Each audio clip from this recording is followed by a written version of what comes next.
बस एक निवेदन सबसे करना चाहूंगा, जितने लोग आस्था चैनल पर सुन रहे हैं, जितने फेसबुक यूट्यूब पर सुन रहे हैं और जितने बैतुल की पावन धरा पर श्रवण कर रहे हैं, उनसे एक बात कहूंगा। कई लोग मिलेंगे आपको आपकी जिंदगी में महाराज जी, बहुत मिलेंगे।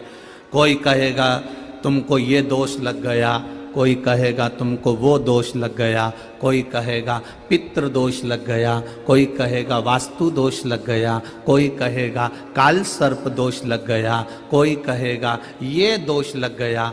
सारे दोषों का बाप कौन है?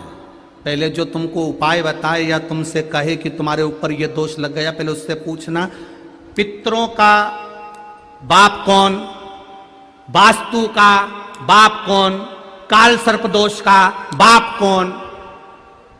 जो तुमको अकल दे, जो तुमसे कहे कि तेरे यहां पितृ दोष लगा है, तेरे यहां पर वास्तु दोष लगा है, तेरे यहां पर काल सर्प दोष लगा है, इनसे पूछो कि इनका बाप कौन है।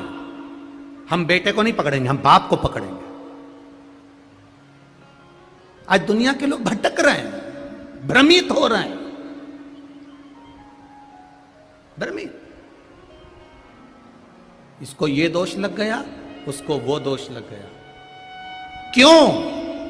क्यों तुमसे कहते हैं कि घर में से एक लोटा ले जाकर जल का पानी शिव जी को चढ़ाओ? क्यों कहते हैं? घर में से ले जाने का क्यों कहते हैं? उसका कारण है, पहले के जमाने में, पूर्व के समय में, बहुत पुराने समय में, आप भी जानते हो, तुम्हारे घर के भी बुजुर्गों को देखना, सबके पास जमीन भी होती थी, बैलगाड़ी भी होती थी, मकान भी होता था। मकान होता था, सामान होता था, पर तुमने कभी यह अंदाजा नहीं लगाया होगा कि पुराने लोगों ने मकान बनाया था तो वास्तु देखने वाले को बुलाया था। ईमानदारी से बोलना रे बुरहानपुर वालों, पुराने लोगों को उठाकर देखना, उनका मन पड़ा एक कमरा यहां बना दो, एक कमरा यहां बना दो, रसोई घर अंदर बना दो, बाहर दरवाजा बना दो। बनाया कि नहीं बनाया? ऐसे बनाया। इससे पहले काल सर्प दोष कहां गया था? अंदाजा लगाओ जरा, पहले का काल सर्प दोष पहले था क्या? वास्तु दोष पहले था क्या? पितृ दोष पहले था क्या? नहीं था। कारण क्या था? पहले घर में से माताएं जब जल भरने के लिए कुएं पर जाती थी, हंडा लेकर जाती थी, घर आती थी, घर में से जब हंडा लेकर जाती थी, पानी का हंडा ले जाते शंकर जी को चढ़ाती जाती थी। घर के रसोई घर में से जब एक लोटा पानी लेकर हम शंकर जी को चढ़ाते हैं तो घर का जो रसोई घर होता है वो वास्तु का केंद्र बिंदु होता है। घर में से जब पानी लेकर जाते हैं तो घर के अंदर से निकल कर जाते हैं तो सारा वास्तु का भाव उस पानी में आ जाता है। शिव जी को घर के मटके का, घर के हंडे का जब जल भरकर चढ़ाते हैं तो घर का जो हंडा होता है, घर का जो मटका होता है, घर का जहां पानी रखा होता है, उसको पितरों का स्थान कहते हैं। वहां से पानी भर कर ले जाते हैं तो वास्तु भी गया, पितृदोष भी गया। और जब हम शिव जी को चढ़ाते हैं, अपने घर का जल घूमते हुए लेकर जाते हैं तो काल सर्प दोष भी समाप्त हो जाता है। ये 3 दोष अपने आप मिट जाते हैं। काल सर्प दोष पहले था नहीं, आया कहां से? केवल एक जगह से काल सर्प दोष आया है। घर में लड्डू गोपाल भी हैं, शंकर जी भी हैं, गणेश जी भी हैं, देवी भी है, देवता भी हैं। सबके घर में है कि नहीं? बोलो बोलो, जम के बोलो जरा, है ना? थाली में तुमने सब देवता को रख लिया, रखा कि नहीं रखा? सुबेरे सुबेरे लोटा भर के पानी से सबको नहला दिया। शंकर जी का चढ़ा हुआ पानी भी उसमें है, गणेश जी का चढ़ा पानी भी उसमें है, देवी का चढ़ा पानी भी उसमें है। सारे देवताओं का जल उस पात्र में भरा हुआ है, उस पात्र के अंदर। अब वो पानी ले जाकर तुमने काय में डाला? किसी पेड़ में नहीं डाला, उसको ले जाके तुलसी जी में डाल दिया। अब शिव पुराण की कथा कहती है कि गणेश जी, शिव जी, शंकर भगवान और वृंदा के पति को देवाधिदेव महादेव ने मारा था।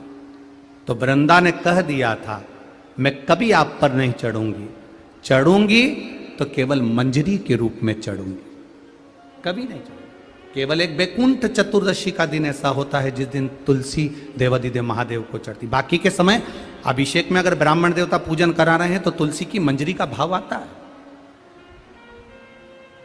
मंजरी का भाव आता है। मैं नहीं चढ़ूंगी तुम पर। अब शिव जी का चढ़ा हुआ जल, गणेश जी का चढ़ा हुआ जल तुमने तुलसी जी में चढ़ा दिया, सर्प के डसे का दोष लग जाता है, उसी को काल सर्प दोष कहते हैं।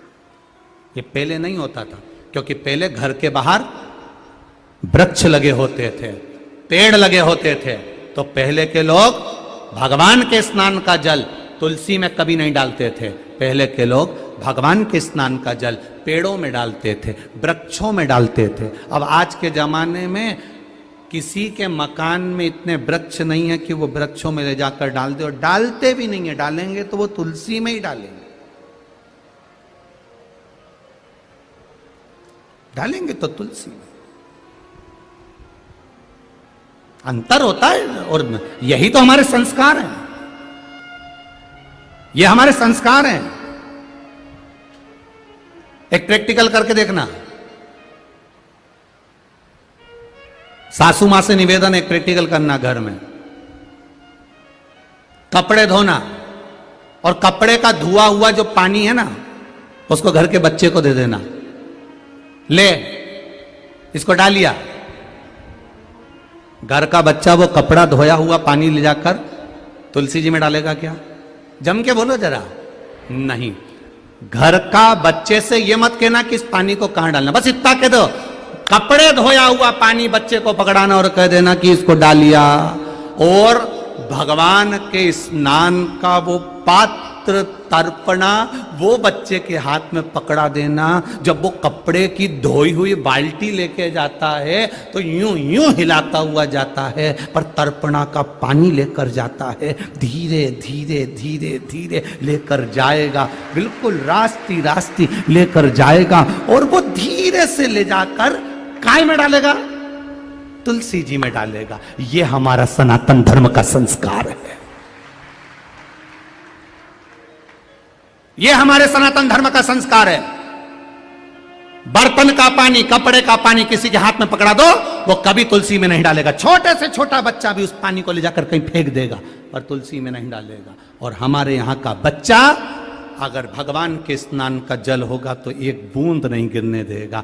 दादी ने कहा धीरे धीरे लेकर जाएगा, आराम से लेकर जाएगा, गिरने नहीं दूंगा। और उससे बन भी नहीं रही तो भी चढ़ चुढ़ा के तुलसी में तो डाल देगा। ये मेरे भारत की भूमि का संस्कार कहता है।